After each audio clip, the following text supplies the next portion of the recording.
전국이 한치 앞을 볼 수 없는 시계 제로의 상황으로 접어들었습니다.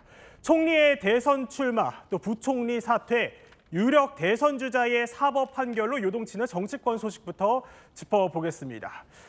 장고의 시간이 끝났습니다. 지금 영상 하나 저희 보여드릴 텐데요. 한 전 총리가 오늘 오전에 국회에서 출마 선언을 한 장면입니다.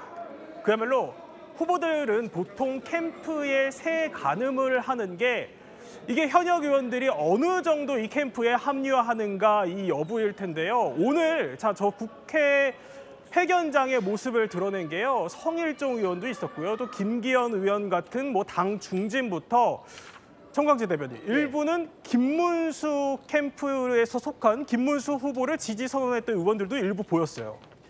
지금 보면 우리 당의 스펙트럼이 얼마나 넓은가, 포용 가능한 수준이 얼마나 확장돼 있는가를 저는 긍정적으로 보여주고 있다라고 생각합니다. 실제로 이번 대선이 치러지는 과정에서 중도 보수 후보의 단일화 없이는 이번 선거에서 이기기 어렵다라는 인식이 당 내에 당 외곽에도 마찬가지고요. 광범위하게 펼쳐져 있기 때문에 한덕수 전 권한대행이 이제 본격적으로 정치에 출마해서 중도 보수의 한 축이 되겠다고 했으니까 그런 차원에서 이게 개인적 차원에서 같다고 생각합니다.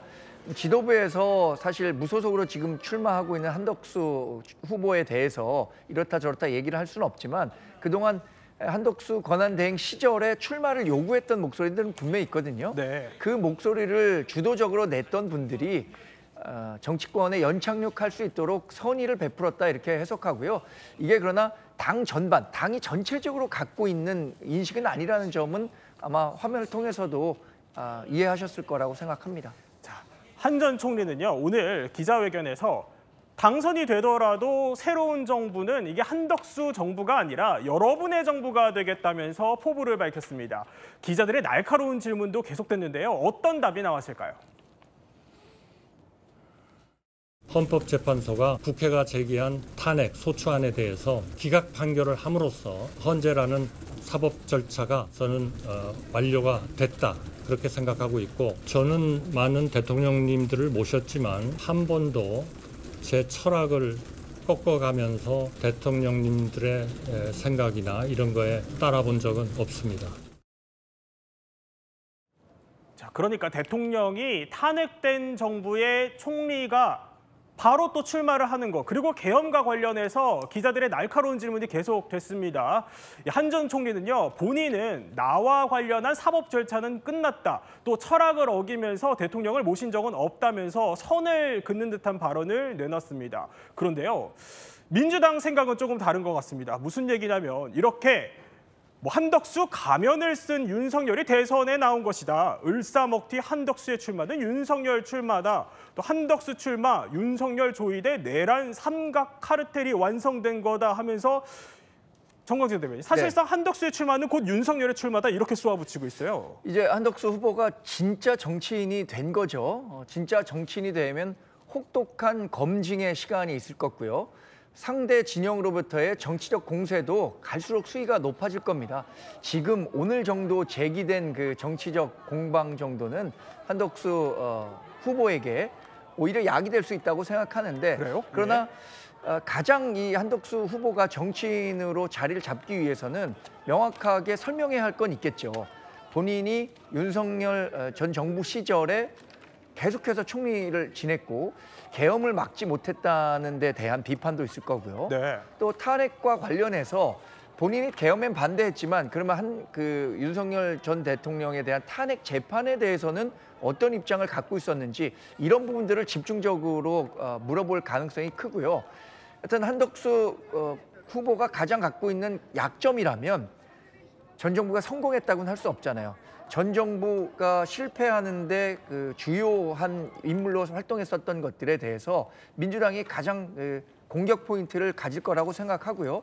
이 부분에 대해서 어떻게 철저하게 본인의 논리로 국민들을 설득할 수 있는가, 이것이 정치인 한덕수의 성공 가늠자가 될 것이다, 이렇게 예상합니다.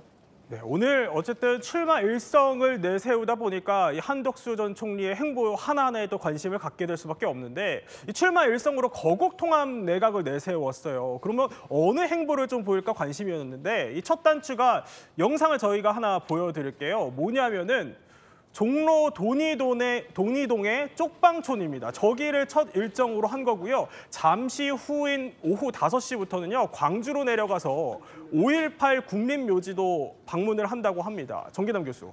근데 민주당이 그동안 뭐 국민의힘을 극우 쪽으로 좀 몰아세우고 어쨌든 중도 보수를 좀 선점하려고 하는 시도가 있었던 이런 상황에서 여기에 맞서서 이 한덕수 전 총리가 오늘 보이는 행보는 어떤 의미로 좀 봐야 됩니까? 글쎄요, 뭐 아무리 화장을 진하게 한들 본질을 감출 수는 저는 없을 거라고 보여집니다. 무슨 말이죠? 그게 무슨 말이냐면요. 네. 한덕수 총리가 오늘 그 출마 선언을 통해서 또 첫 행보를 통해서 보여주고자 한 모습은 국민 통합, 예. 뭐 약자와의 동행, 또 민생 뭐 이런 거 아니겠습니까? 자, 그러나 과연 지난 정권 3년 동안 한덕수 총리가 총리로서 윤석열 정권의 2인자로서 보여준 행보 기억나는 거 계신가요? 저는 이제 윤석열 정권의 2인자로 활약하다가 결국 윤석열 정권에 탄핵당한 정권의 총리이면서도 불구하고 국민의 심판을 받겠다고 나서는 한덕수 총리. 자, 국민들은 12.3 비상계엄 과정에서 눈만 껌뻑껌뻑 지켜왔던 한덕수 총리. 비상계엄 이후 한덕수 총리가 보여줬던 무소신 어떤 그 총리로서의 어떤 절제 논행도 보여주지 못한 모습 네. 다 기억하고 있습니다. 자, 오늘 뭐 아주 힘겹게 첫 발을 내딛었습니다만 저는 마지막 뭐 단일화라든가 여러 가지 또 야당 내에 그런 또 경선 과정이 있겠습니다. 자, 결국은 대선 이전에 국민들의 어떤 심판 이것을 뛰어넘을 수 있을지 좀 지켜볼 대목입니다. 자, 저곳에서요. 한 전 총리 이 정치인 한 분과 드레스 코드를 짠 듯이 맞추고 아주 반갑게 손을 맞잡았습니다. 들어보시죠.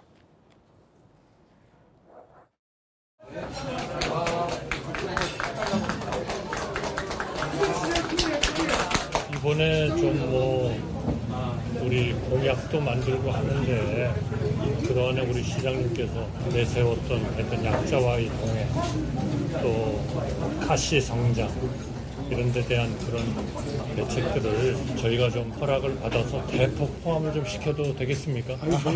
물론입니다. 아니 제가 출마는 못하지만 제가 준비했던 정책은 출마시키겠다 이런 얘기를 하는 잘하셨습니다. 감사합니다. 누구라도 어떤 후보분이라도 저희가 가지고 있어 서울시가 시행하던 정책들 시행하기 위해서 상세한 내용이 필요하면 여야 구분 없이 어느 분에게라도 다 오픈해서 드리겠다고 공언을 했습니다. 그러니까 선점하시는 게 임자입니다. 정광재 대표님, 분위기 상당히 화기애애해요. 오세훈 시장이 사실 불출마 선언을 한 이후에 국민의힘 후보들이 굉장히 많이 좀 찾아가서 차도 먹고 밥도 먹고 했었는데 사실 경선 내내 별다른 입장은 없었거든요. 근데 결국 저렇게 어깨동무한 거 한 전 총리와 했어요? 그래서 뭐 쪽방촌 방문하고 5.18 묘역 방문하는 거 이것은 이 정치인 한덕수로서 처음 어떤 행보를 할까라고 한다면 충분히 예상해 볼 수 있는 행보였다고 생각합니다. 근데 처음 만난 사람이 오세훈 서울시장이었다는 점은 저도 좀 의외입니다. 그래요? 네. 그 이유는 아무래도 한덕수 후보에 대해서는 친윤 색채가 강하잖아요. 그리고 당내에서든 중도 진영에서든 약간의 보수성이 강한 인사라고 생각되는데 그런 측면에서 한덕수 후보로서는 오히려 자신의 보수 이미지를 보완할 수 있는 그 적격자가 누구냐라고 했을 때 이 오세훈 서울시장이 그런 적격자가 될 수 있을 것이라고 판단한 게 아닌가 싶고요. 옷을 맞춰 입은 것은 아마 저게 서울시에서 준비한 행사장에서 입을 수 있는 옷인 것 같은데 오세훈 서울시장이 아마 이번 뭐 단일화 과정에 어떤 식으로든 한덕수 후보를 돕겠다는 뜻을 표명하기는 쉽지 않을 겁니다. 왜냐하면 우리 당의 후보가 엄연히 존재하는데 밖에 있는 무소속 후보 한덕수 후보를 돕겠다? 이것은 큰 틀에서 봤을 때는 우리 당에 도움이 되지 않는 행동이라고 오세훈 서울시장 스스로 판단할 가능성이 크기 때문에 한덕수 권한대행에게 어떤 자신의 마음을 심어주겠다는 것은 그랬다기보다는 의례적인 정치인으로서의 인사 아닌가 이렇게 봤습니다, 저는.